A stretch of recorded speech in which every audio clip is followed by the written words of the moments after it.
There are a few more peaceful places than the Tasman Peninsula on the southeast coast of Tasmania. There's the beautiful views, the sound of the birds, the waves, and on the right day, with the right wind, the throb of tractors kicking to life. Every man on the land needs a tractor, and in some cases, a man should have two. 4 tractors?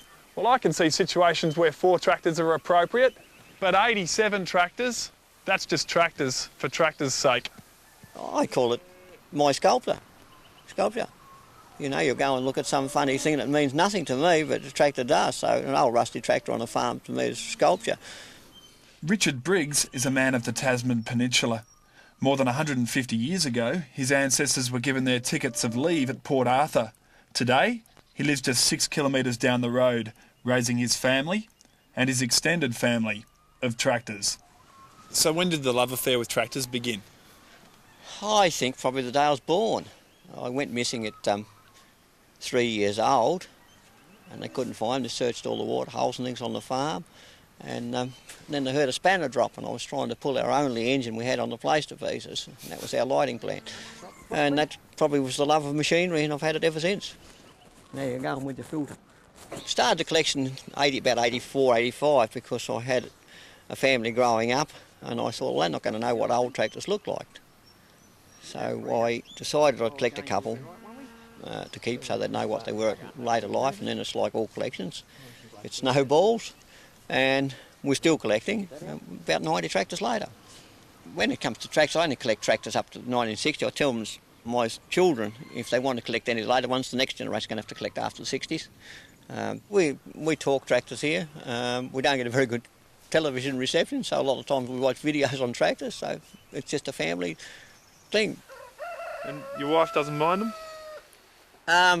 Oh, I suppose, you know, on off days she probably goes a bit crook, but sometimes, most of the time we'll tolerate them, no worries. You can't say a real lot, because she does collect dolls and chainsaws, so the house is as full as what the yard is with things inside.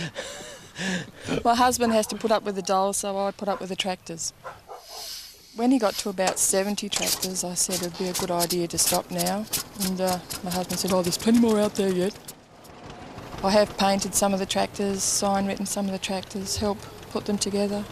I'm a woman in amongst all the tractors and boys, and they all talk about tractors and motors, and I think sometimes, gee, where's it going to stop?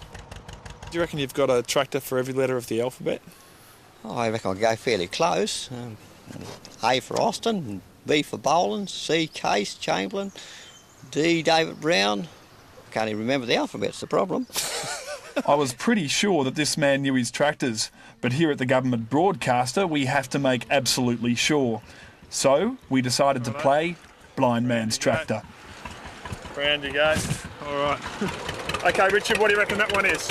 Well, the one in front of us is a John Deere. Can tell that anywhere, a mile away. It's only a small one, not a big one. Well, I can inform you that you're completely correct. Well done, Richard. Next tractor. OK. What do you reckon this one is? Oh, I'd say that could be a Farmall Cub, by the sound of it. A Farmall Cub? Yeah, it's a little 4-cylinder engine. And you're 2 for 2. And one tractor after another. What's this one? This tractor's got to be a Massey. It's a 102 Junior, I'd say, by the sound of it. And I can tell by the tappet rattle it's got to be a Junior. Richard came out of Blind Man's Tractor 3 for 3. But for me, there was only so much I could learn from tractor talk. It was time to have a drive. Make sure you're in neutral. We'll get the ignition on, bit of choke, bit of throttle, and I'll get on the crank handle. Plenty of leg room. Beautiful. I think he's going pretty well for a beginner. About another 50 years and he'll be pretty good.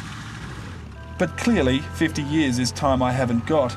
So here it is, for better or for worse, Richard, his son Nathan, and yours truly in the Dance of the Sugar Plum Tractors.